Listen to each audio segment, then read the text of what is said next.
6 बजे उठ सकते हो, 7 बजे उठ सकते हो, तो 6 या 7 बजे उठ करके वोकैबुलरी करंट अफेयर को पहले निपटा दो। इंग्लिश में आपको पता है कि एसएससी की जो वोकैबुलरी है वो फिक्स है, वही 3-4 हजार वर्ड घूमते फिरते आते हैं। हम बहुत ज्यादा पढ़ के गए थे 2018 वाले पेपर में, 8000 से ज्यादा ऑनलाइन और करंट अफेयर हम याद किए थे, और स्टैटिक जीके का कोई पन्ना कोई जर्रा ऐसा नहीं था जो हम छोड़े हो, सब पढ़ के गए। और मेरे जीएस में 8 नंबर आए थे 50 में। जब तुम मॉक टेस्ट भी दोगे, मॉक टेस्ट के भी 10 सवाल तुमसे ऐसा होगा जो नहीं बनेंगे, तो क्या करना है, छोड़ना है कि सीखना है? सीखना है। टेस्ट में भी मेरे 34 नहीं आते थे भाई, टेस्ट में मेरा 18-19 आ गए ना, तो उस दिन ऐसा लगता था आज समोसा पार्टी खुद को देना चाहिए। ठीक है, जिन लोगों से मैंने जीएस पढ़ा, अपने रूममेट जो मेरे थे यहाँ पे, उनके 12-12 नंबर आए थे। पेपर के बाद तो बात कर रहा हूँ, लोगों ने मेरे से छोड़ दिया था। असल में देखो, तुम्हारा जो सवाल है वो बड़ा जायज है। पता है क्या होता है, जब आप पहली बार कोई भी टॉपिक को पढ़ते हैं, तो पहली बार ये कोई जीएस तो है नहीं कि जहां तुमने शुरुआत की थी अकबर से और खत्म किया तुमने हुमायूं पे, या हुमायूं से शुरुआत करके तुमने सीधा औरंगजेब पे खत्म किया है, कि तुम्हें पूरा क्रोनोलॉजी समझ में आ रहा है, अच्छा क्या हो रहा है, किसके शासन में काल में क्या हुआ क्या नहीं हुआ। समझो इस बात को, ये तुम्हारा मैथ्स है। मैथ्स को लोग जैसे आज के समय ना बड़े इंग्लिश वाले भी चिढ़ते हैं यार मैथ्स से। ठीक है, सीपीओ में 250 नंबर का इंग्लिश आता है, लेकिन फिर भी उसके बाद में कि नहीं मैथ्स कम आता है, वेटेज ज्यादा क्यों है, हवाबाजी ज्यादा क्यों है, ये ज्यादा। बात कोई वेटेज की नहीं होती, बात कुछ की नहीं होती है। तो मतलब दुखती रब होता है बच्चों का। रीजनिंग ऐसा सब्जेक्ट है, देखो आपके 4 विषय हैं, आप समझिए यहाँ पे, और ये बहुत टेक्निकल है, थोड़ा केस स्टडी करोगे ना तो समझ में आएगा। मैथ हो गया, इंग्लिश हो गया, रीजनिंग है, जीएस है। अगर आप सेंट्रल गवर्नमेंट की नौकरी के लिए तैयारी कर रहे हो तो ये 4 सब्जेक्ट चाहिए। स्टेट में तैयारी कर रहे हो तो इंग्लिश छोड़ करके फिर तुम्हारा जो है बाकी तीनों विषय का अपना यूज है। अब इसमें अगर आप देखोगे यहाँ पर क्या, बहुत सही तरीके से देखना, जैसे इंग्लिश होता है, इंग्लिश में यहाँ पर क्या है, रीजनिंग हो गया और आपका जीएस हो गया। सबसे पहले शुरुआत रीजनिंग से करते हैं। आप सब यहाँ पर बैठे हुए बेहतर तरीके से जानते हैं कि रीजनिंग में 40+ स्कोर लाने के लिए मैक्स टू मैक्स 6 से 8 महीने, इससे ज्यादा का वक्त आपको नहीं लगेगा। ठीक है, रीजनिंग में साथ में इतना कोई सवाल मतलब नहीं बन सकता है हर चैप्टर में इतना पेचीदा कि वो तुम्हारे समझ के ही बाहर हो जाए। ऐसा नहीं होगा कैलेंडर में कुछ ऐसा सवाल बना दिया जाए जो बच्चा समझ ही नहीं पाएगा, प्रैक्टिकली पॉसिबल ही नहीं है वहाँ। ठीक है, हर चैप्टर पे तुम नहीं बढ़ा सकते, हाँ 2-3 चैप्टर कभी सिलोगिज्म टफ कर दिया, कभी कुछ कर दिया, कभी कुछ कर दिया, लेकिन बुरे से बुरे हालात भी रहे तो 40+ तुम स्कोर कर सकते हो। और हालांकि इसमें बुरे से बुरे हालात का कुछ नहीं चलता है, ज़्यादातर बच्चे 45+, 47+, 48+ वो स्कोर करके लेके चलते हैं। तो रीजनिंग कोई ऐसी चीज़ नहीं है जिसको सालों साल पढ़ने की आवश्यकता है। आप एक बार पढ़े और उसके बाद में बार बार सेक्शनल मॉक टेस्ट से आपका इसमें रिवीजन हो जाता है। तो ये यहाँ पर बहुत बेस्ट होता है कि सर आपको एक बार अपना सिलेबस करना है और सिलेबस के साथ आपको सेक्शनल देना है। जीएस में कहानी यहाँ पर क्या होती है, कितना भी पढ़ लो, डिपेंड करता है क्वेश्चन के ऊपर में। ठीक है, किस्मत बढ़िया रही तो ठीक है, नहीं बढ़िया रही तो काम खत्म है। उदाहरण हम क्यों दे रहे हैं, हम बहुत ज्यादा पढ़ के गए थे 2018 वाले पेपर में, 8000 से ज्यादा ऑनलाइन और करंट अफेयर हम याद किए थे, और स्टैटिक जीके का कोई पन्ना कोई जर्रा ऐसा नहीं था जो हम छोड़े हो, सब पढ़ के गए। और मेरे जीएस में 8 नंबर आए थे 50 में, सिर्फ 8 नंबर। और इतना मेहनत करने के बाद सिर्फ 8 नंबर आया 2018 के पेपर में, बता रहा हूँ। कहने में भी शर्म लग रहा था कि सिंगल डिजिट पे लटके हुए हैं। और वही 2019 में क्या हुआ कि वो जो पढ़े थे बस उतना ही पढ़े, उसको हम रिवाइज करते गए। 8000 करंट अफेयर नहीं पढ़े, सिर्फ 2500 करंट अफेयर पढ़ के गए। ठीक है, और उसके बाद जब पेपर देने गए तो मेरे में सबसे मजे की बात ये थी कि जो डैम वाला क्वेश्चन होता है ना, डैम वाला, ठीक है, भाखड़ा नागल, और ये हम लोग ट्रिक याद करते थे, टिहरी सबसे ऊपर है, सबसे ऊंचा कोई डैम है तो टिहरी है, और सारे जनरली उत्तराखंड में ही मिलते हैं। भाखड़ा नागल हो गया, ये सारी चीज होगी। ताल वाले जितने हैं सब उत्तराखंड में मिलेंगे। भगवान के नाम से जितने हैं वो तो सारे के सारे मध्य प्रदेश में मिलेंगे, जैसे पेंच पार्क हो गया। तो मेरे में क्या हुआ कि लगातार 3 क्वेश्चन डैम के, 2 क्वेश्चन पार्क के, 5 के 5 क्वेश्चन लगातार मेरे में आ गए। भाई साहब मेरा मौज हो गया वहीं पे। मैं कहा इससे बेहतर और क्या चाहिए ये बताओ। करंट अफेयर के जो 4 क्वेश्चन आए थे वो एकदम वही थे जो मैं पढ़ के गया था, और इस कारण मेरा जीएस में स्कोर आया 34 नंबर। और 8 नंबर से सीधा सीधा कहाँ पे 34। टेस्ट में भी मेरे 34 नहीं आते थे भाई, टेस्ट में मेरा 18-19 आ गए ना, तो उस दिन ऐसा लगता था आज समोसा पार्टी खुद को देना चाहिए। अब जीएस में स्कोर इंप्रूव हो रहा है, अब मेरे 34 नंबर आ गए वहां पे। तो तब जाकर के 50 और ये 34 या 35 के करीब मिला करके 185 मेरे बने थे। ऐसे ही मेरे सीपीयू में भी 184 था, सीएचएसएल में भी 185 था, सीजीएल में भी मेरा इतना ही स्कोर था। ठीक है, तो वो डिपेंड करता है जीएस में कि तुमने पहली बात पढ़ाई कितनी की है और दूसरा तुम्हारा वो दिन कैसा है। अगर वो दिन बड़ा बेकार सा है तो यकीन मानो पढ़ा हुआ कितना भी तुम्हारा कोई काम नहीं आने का। ठीक है, जिन लोगों से मैंने जीएस पढ़ा, अपने रूममेट जो मेरे थे यहाँ पे, उनके 12-12 नंबर आए थे। पेपर के बाद तो बात करना उन लोगों ने मेरे से छोड़ दिया था। ठीक है, कि हमने इसको करंट अफेयर पढ़ाया, 36 नंबर लेके बैठा है, 35 नंबर लेके बैठा है। तो जैसे मैं इधर जाऊंगा ना, भाई थोड़ा ये बताना, अरे बिजी हूँ यार। तो ऐसे स्वभाव बदले हैं, मैंने लोगों को देखे हैं वहां पे। ठीक है, तो जीएस में तुम्हारा अपना एक पढ़ाई है और साथ में एक लक फैक्टर है, ये बहुत इंपॉर्टेंट। ये बहुत ही ज्यादा मैं मानता हूँ जीएस में। बाकी हो सकता है दुनिया बेवकूफ कहे क्या गए, बट मैं तो इसको बहुत बड़ा लक फैक्टर मानता हूँ। इंग्लिश में कहानी क्या है, इंग्लिश में आपको पता है कि एसएससी की जो वोकैबुलरी है वो फिक्स है। वही 3-4 हज़ार वर्ड घूमते फिरते आते हैं। आज भी आप मेरे से कोई एक वोकैबुलरी आज भी अगर एसएससी के पेपर में आ जाए ना, तो मैं इतना तो गारंटी कह सकता हूँ कि हाँ यार ये मैंने पढ़ा है। हो सकता है थोड़ा कम याद हो, थोड़ा धुंधलापन हो दिमाग में, क्योंकि मुझे याद किए हुए रिवाइज किए हुए बहुत वक्त हो गया। लेकिन कोई ऐसा नया वोकैबुलरी नहीं आता है। 4 साल का एवरेज अगर आप निकाल करके वोकैबुलरी पढ़ के चले जाओ, वोकैब में 3 सेक्शन होता है, साइनो एंटो होता है, वन वर्ड होता है और इडियम्स होता है। आप तीनों को पढ़ के चले जाओ, या मुश्किल से मार्केट की कोई 3 किताब पढ़ के चले जाओ, या एक ब्लैक बुक की जो तुम्हारी आती है वो पढ़ के चले जाओ, या एक संजीवनी है वो पढ़ के चले जाओ, कोई भी एक किताब मतलब पूरी तरीके से पढ़ लो, तो तुम्हारा ये वाला पार्ट हो जाता है। अब वोकैबुलरी, अब देखो इंग्लिश के भी 2 भाग हैं, वोकैबुलरी और ग्रामर है। 25 क्वेश्चन में 12 क्वेश्चन वोकैबुलरी के आते हैं हमसे। और दुनिया किस चीज के पीछे दीवानी है, ग्रामर। एक टीचर का फीस जो लगता है 10,000 रुपये ऑफलाइन में लगता है, वो 10,000 में जनरली अगर 100 क्लास वो ले रहा है, 80 क्लास किसकी लेगा, ग्रामर। जबकि पेपर में वेटेज बराबर आता है। अब 2 साइनो आता है, 2 एंटो आता है, 2 वन वर्ड आता है, 2 इडियम आता है, कितने हो गए, 8 सीधा सीधा। 2 स्पेलिंग आता है, कितने हो गए, 10 हो गए। और सही से देखोगे तो क्लोज टेस्ट में और बाकी कॉम्प्रिहेंशन में भी 1 से 2 वोकैबुलरी रहता ही रहता। 25 सवाल में 12 क्वेश्चन तुम्हारे वोकैब के हो गए, लेकिन इंसान सबसे कम प्राथमिकता इसको देता है। और मजे की बात यह है कि अगर आप इसको रेगुलर बेसिस पे सिर्फ 1 घंटा, 45 मिनट से 1 घंटा अगर आप इसको दोगे, रोज के रोज दोगे, ठीक है, सुबह उठे, पर्ची ले ली अपनी 20 क्वेश्चंस की, कमरे में टहलते रहे, पढ़ते रहे, उसको याद करते रहे वहां पे, तो ये वाला पार्ट तुम्हारा बड़ा जल्दी आसानी से याद हो जाएगा।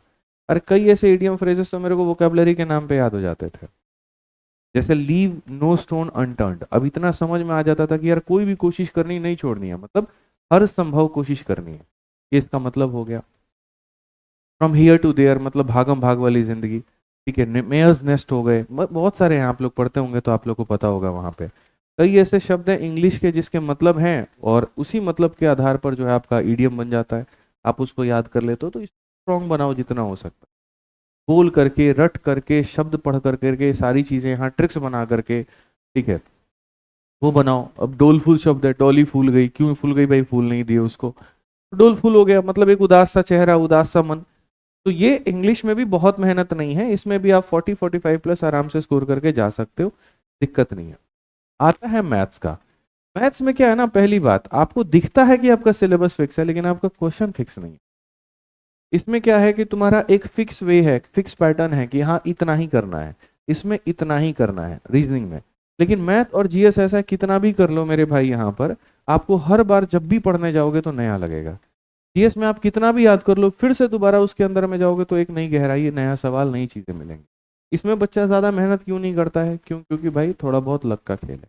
इसमें कहानी क्या है, अभी मान लीजिए आपने परसेंटेज पढ़ा, ठीक है, आप मेरी शीट पढ़ रहे हो, आपका रूममेट हो सकता है किसी दूसरे टीचर से पढ़ रहा हो, एक बार उसने आपको अपनी शीट दिखाई और आप उसके क्वेश्चन लगाना शुरू किया, आपसे 5 क्वेश्चन उसके नहीं लगे ना, तो आपका फोकस अब तुरंत उस 5 सवाल पे आ जाएगा।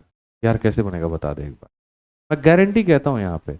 हो सकता था जीएस के भी 5 सवाल आपसे नहीं बने हो, आप उसके पीछे नहीं भागोगे, आप इसके पीछे तुरंत भाग जाओगे कि यार ऐसे कैसे पॉसिबल है कि हमने यहाँ पर परसेंटेज पढ़ा और ये 5 सवाल नहीं बने। फिर आप उसके तरीके जानना शुरू करते हो। कभी मॉक टेस्ट में बढ़िया सवाल आ गया है, कोई क्वेश्चन ऐसा जो ग्रुप में काफी ज्यादा डिस्कस हो रहा है आपके सामने, आप ईगो पे ले लेते हैं बड़ा जल्दी, ऐसे कैसे नहीं बना। और वो चीज आपकी रुचि बढ़ाते जाती है, बढ़ाते जाती है, बढ़ाते जाती है। इसीलिए अक्सर मैथ्स के वीडियोस पर ही व्यूज ज्यादा होते हैं। नया तरीका हमेशा, इसमें नया करने के भी ऑप्शंस बहुत होते हैं। परसेंटेज को ही पढ़ाने के 20 तरीके हैं, और 20 लोग हैं तो अपने अपने तरीके से पढ़ा रहे हैं, और हर किसी से यकीन मानिए आप कुछ ना कुछ सीख रहे हैं। मैं पढ़ाऊंगा, मेरे से आप कुछ अलग सीखेंगे, किसी और की वीडियो होगी आप उससे कुछ अलग सीखेंगे, कोई टेस्ट सीरीज मिलेगा आपको, उससे आपको अलग सीखने को मिलेगा, और सीखने के इसका कोई अंत नहीं है। तो इसमें भी मेरा सजेशन होता है कि इसको भी एक सैचुरेशन पॉइंट पे लेकर के आओ, इसके पीछे भी इतना मत भाग जाओ कि बाकी चीजें तुम्हारी छूट जाए। ये इंटरेस्ट है और ये थोड़ा गहरा घातक भी है, मैं आपको बता रहा हूँ। मैथ्स का टीचर होकर के मैथ्स में खुद बोलूंगा थोड़ा कम रखो, ठीक है। कारण मैं बताता हूँ, क्योंकि मैं नहीं चाहता कि आप में से बैठा कोई भी व्यक्ति यहाँ मैथ्स की टीचिंग वाले राह पे चले। मैं चाहता हूँ आप सिलेक्शन की राह पे हैं तो आप सिलेक्शन की राह पे चले, सिलेक्शन ले ले, फिर आपको जिस सब्जेक्ट का विषय का टीचर बनना है आप उस सब्जेक्ट का बनिए। क्योंकि आपको पता भी नहीं, जाने अनजाने में आपके दिन के 8 घंटे से 9 घंटे के शेड्यूल में आप 4 घंटे से ज्यादा वक्त कब मैथ्स को देते हैं आपको पता भी नहीं, और आप 40 मिनट से भी कम वक्त आप जीएस को देते हैं आपको ये तक नहीं। बैठ करके कभी आप उसके ऊपर एनालिसिस नहीं करेंगे, जबकि आपको ये सोचने की आवश्यकता है कि मेरा जो सिलेक्शन है वो चारों के चारों विषय के ऊपर में। अगर हम सीपीयू में ही देख ले उदाहरण के तौर पे, तो कितने कितने सवाल है, 50 50 50 50। आप मेंस में देख लो ना, प्री पे तो मेरिट बनती है, मेंस में देखो मैथ के कितने क्वेश्चन, 30 सवाल, इंग्लिश के कितने क्वेश्चन, कितने आते हैं, 45 आते हैं, रीजनिंग के 30 हो गए, और इसके कितने हो गए बताओ। तुम लोगों में इसका क्वेश्चन भी नहीं पता है कितना आता है, ठीक है। तो यहां पर तुम्हारे कितने हो गए, 70 ये हो गए, और 100 130, 130 इंटू 3 390 नंबर का तुम्हारा पेपर। अब सोचो यहाँ पर कि मेंस में तुम्हारा यहाँ पर ये वेटेज है, इस तरीके से सीजीएल मेंस की अगर मैं बात करूँ तो ये वेटेज है, और सारा कट ऑफ सारी चीजें तुम्हारी इसी के ऊपर में बननी है। अब जो टैक्टिकली चलेगा तो वो इस बात को बेहतर समझेगा कि यार मेरे को पढ़ने तो सारे हैं, एक विषय के ऊपर में अगर मैं बहुत ज्यादा समय भी दे दूं तो सवाल का मतलब 90 नंबर लेके आ जाएंगे, लेकिन मेरे सिलेक्शन तो यहाँ पर बाकी तीनों विषय के ऊपर में भी होना है। तो जब भी अपना रूटीन बनाओ, जब भी अपना शेड्यूल बनाओ सुबह उठने में लेकर के शाम तक, तो पहले कोशिश करो कि मॉर्निंग आवर में उन चीज़ों को रखो जो याद करने वाली चीज़ है। जैसे 9 बजे से क्लास है तो 9 बजे मत उठो, 6 बजे उठ सकते हो, 7 बजे उठ सकते हो, तो 6 या 7 बजे उठ करके वोकैबलरी करंट अफेयर को पहले निपटा दो। मैथ की क्लास यहाँ से ले ली, जाने के बाद में अपना थोड़ा सा जो है वो इंग्लिश का अपना ग्रामर का रख लिया, दोपहर के समय में रीजनिंग और ग्रामर रख लिया, शाम के समय में जो है अपना मैथ्स रख लिया। ये चीजें अपनाओ, और एक सब्जेक्ट के पीछे इतना दीवानापन जरूरी नहीं है। दूसरी बात कि हम इतना पढ़ लेते हैं, जो पर्ची का सवाल था, हमें पता नहीं चलता कहाँ पर क्या लगाना है, कैसे लगाना है। ये बीमारी तुम्हारे अंदर तब आती है जब खाली तुम शीट के आधार पे रहते हो। अगर इस शीट से थोड़ा सा ऊपर उठ करके पीवाईक्यू के क्वेश्चंस लगाने शुरू कर दो, जो एसएससी मैथ की मैंने आपको बुक दी है वहां पर अगर उसके सारे क्वेश्चंस लगा दो, यकीन मानो किसी भी टीचर का या कोई भी एग्जाम का कोई भी क्वेश्चन तुम बनाना सीख जाओगे। और बुक लगाने में भी ऐसा होगा कि 5 से 10 सवाल तुमसे नहीं लगेंगे, इसीलिए मैंने डाउट टीचर रखा हुआ है। क्यों नहीं लगेगा भाई, जाहिर सी बात है कि बुक के अंदर की 100 बुक कह रहा है जो आपकी क्लासरूम शीट है उसके अंदर की 100 चीजें ऐसी हैं जो बुक में दी गई हैं वो बन जाएंगी। किताब में 5 चीजें ऐसी हैं जो मेरे भाई यहाँ शीट में नहीं दी गई थी, इसीलिए किताब मैंने कहा था लगाने को कि तुम उससे वहां पर कुछ सीख पाओ। जब तुम मॉक टेस्ट भी दोगे, मॉक टेस्ट के भी 10 सवाल तुमसे ऐसा होगा जो नहीं बनेंगे, उसको क्या करना है, छोड़ना है कि सीखना है, सीखना है।